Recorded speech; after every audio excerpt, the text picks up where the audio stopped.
Oh my God!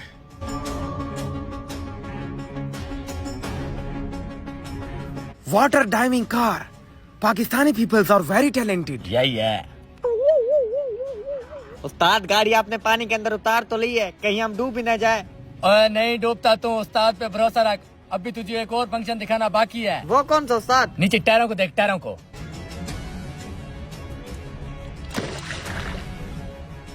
उस्ताद गाड़ी की tyre तो ऐसे थे, ये ऐसे कैसे हो गए? पूरे 9 माह हो गए तुझे मेरी शागिर्दी में आए हुए, अभी तक तू मुझे नहीं समझा। यही तो फंक्शन था जिसकी वजह से गाड़ी पानी पे तैर रही है। वाह उस्ताद वाह, इससे अंग्रेज इम्प्रेस हो जाएगा 100%। और डील फाइनल करके जाएगा। वाह वाह। बाबा का छोट सीट की पेटी बांध ले, क्योंकि अब गाड़ी पानी के ऊपर दौड़ने लगी है।